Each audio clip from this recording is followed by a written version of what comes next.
আজকে আমরা তড়িৎ বিশ্লেষণ ইলেকট্রোলাইসিসের একেবারে শেষ পর্যায়ে পৌঁছে গেছি।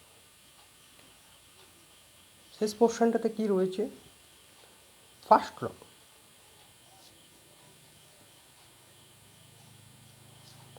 ফার্স্ট ল ফ্যারাডের ফার্স্ট ল কি বলেছে উনি? ডব্লিউ প্রপোর্শনাল টু কি? তোমরা লটা মুখস্থ করবে।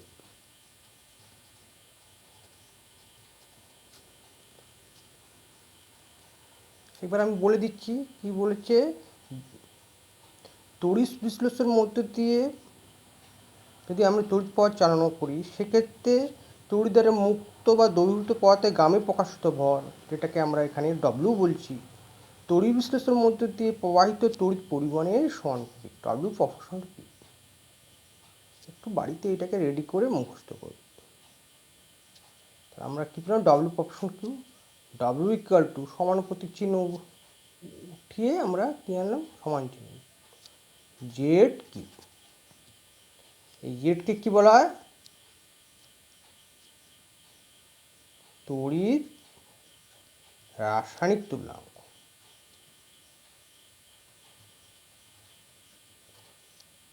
তড়িৎ রাসায়নিক তুল্যাঙ্ক।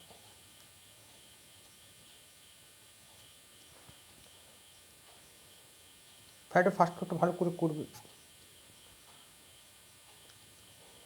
কিউ যদি 1 হয়, সেক্ষেত্রে ডব্লিউ ইকুয়াল টু জেড। এখান থেকে আমরা তড়িৎ রাসায়নিক তুল্যাঙ্কের ডিফিনেশনটা পাবো। ডেফিনেশন এটাও রেডি করবে। কখন হচ্ছে? যখন প্রবাহিত তড়িৎ পরিমাণটা 1 হচ্ছে, তখন সেক্ষেত্রে যে দ্রবীভূত পদার্থ হচ্ছে ডব্লিউ, তার গামে প্রকাশিত ভরটা জেডের সমান। এখান থেকে সময়টা রেডি করবে। নেক্সট আমরা যাচ্ছি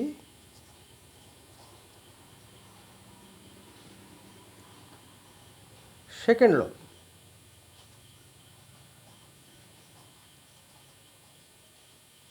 এক্ষেত্রে কি বলছে? বিভিন্ন তড়িৎ বিশ্লেষ্য পদার্থ,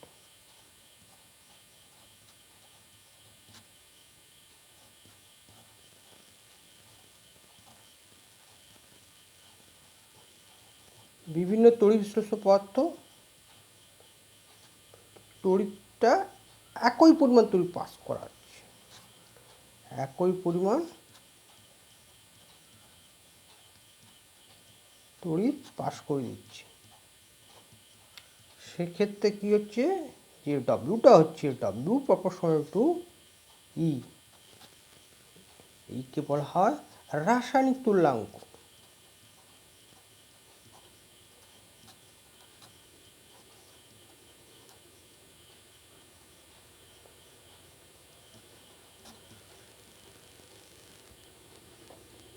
এই দুটো সূত্র ভালো করে করবে। ফার্স্ট ল, সেকেন্ড ল পরীক্ষায় আসে। যে কোনো একটা সূত্র চাইতে পারে তোমাদের কাছ থেকে। ঠিক আছে, নেক্সট আমরা যাচ্ছি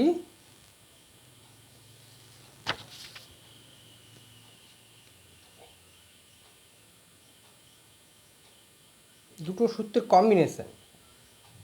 কম্বিনেশন আগে একটু দেখে নেবে বাড়িতে তোমরা। তড়িৎ রাসায়নিক তুল্যাঙ্ক,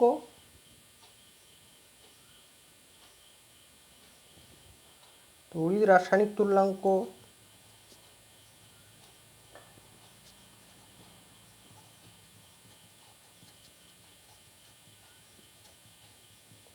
এবং রাসায়নিক তুল্যাঙ্কের সম্পর্ক।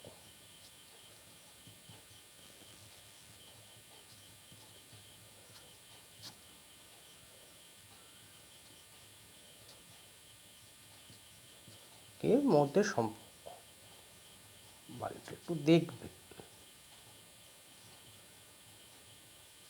হয়ে যাবে। ঠিক আছে, আসতে পারে, দেখে রাখবে, ম্যাথের ক্ষেত্রে লাগে। নেক্সট আমরা যাচ্ছি দুটো সূত্রের combination, first and second law. First and second combination.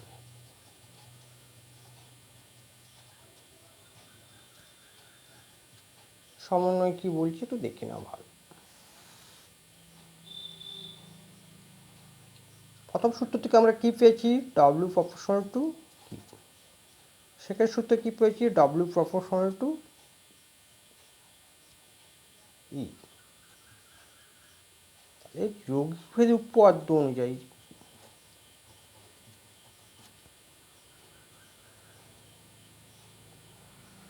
তাহলে ভেদ সূত্র অ্যাপ্লাই করো।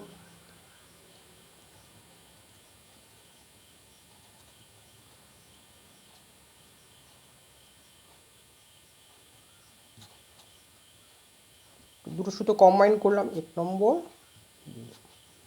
কম্বাইন করলে কি হবে, ডব্লিউ প্রপোর্শনাল টু কিউ আর ডব্লিউ ইকুয়াল টু সমানুপাতিক চিহ্ন তুলে ইকুয়েশন করলে একটা কনস্ট্যান্ট চলে আসবে, এটাকে বলা হয় ভেদ ধ্রুবক। ডব্লিউ ইকুয়াল টু কে এর জায়গায় 1/f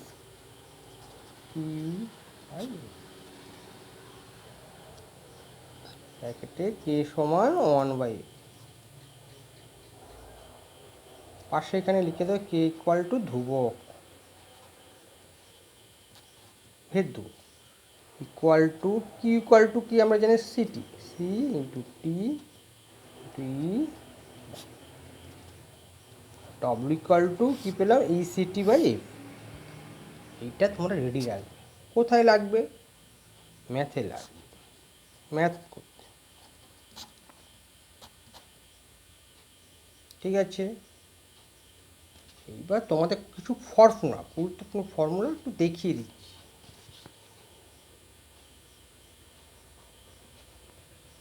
দেখো, 1 Faraday equal to 96,520, 1 Faraday equal to 1 গ্রাম তুলাঙ্ক আয়নের চার্জ, 1 ফ্যারাডে তড়িৎ দ্বারা 1 গ্রাম তুলাঙ্ক পদার্থ মুক্ত হয়।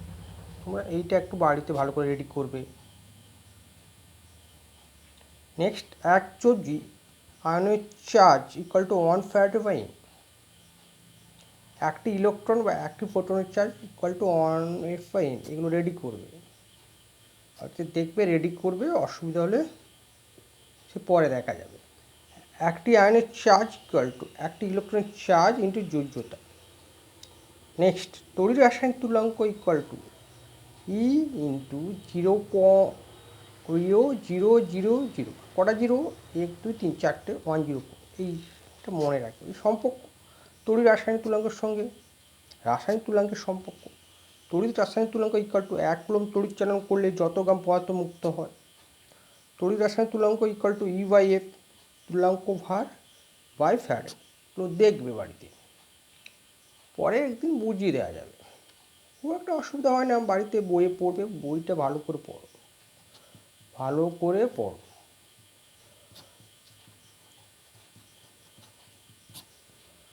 ঠিক আছে, নেক্সট ওই ফর্মুলার উপর বেস করে এই ম্যাথগুলো দেখবে। 100 ml 0.5 নর্মাল কপার সালফেট দ্রবণে প্লাটিনাম তড়িৎ দ্বারা সাহায্যে 2 অ্যাম্পিয়ার তড়িৎ চালনা করায় দেখা গেল তড়িৎ বিশ্লেষণের পর দ্রবণটি শক্তিমাত্রা 0.1 নর্মাল হয়েছে।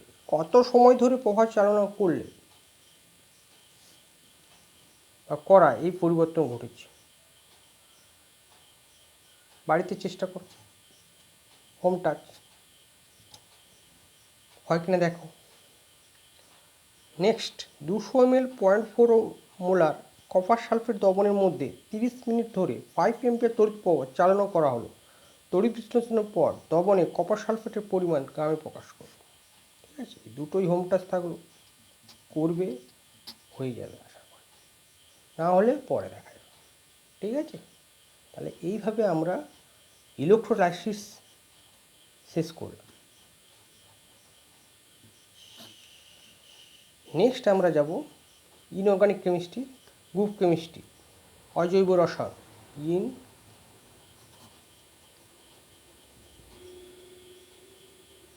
এটা আমাদের টার্গেট রয়েছে। ওখানে সমস্ত গ্যাস প্রিপারেশন যেগুলো রয়েছে ক্লাস 10-এ, এইগুলো করব।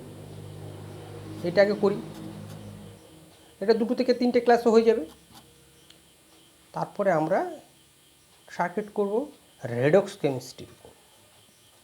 রেডক্স কেমিস্ট্রি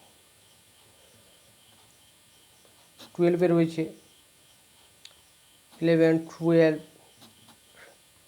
অনার্সে রয়েছে, নিট এক্সামগুলোতে লাগে, টোটাল সিস্টেমটাতে লাগে রেডক্স কেমিস্ট্রি। ওখান থেকে আমরা প্র্যাকটিক্যাল কেমিস্ট্রি চলে যাব। হোক আপাতত এইগুলো, তারপর যা হয় দেখা যাবে। ঠিক আছে, আজকে তাহলে এখানে থাকলো। ওকে।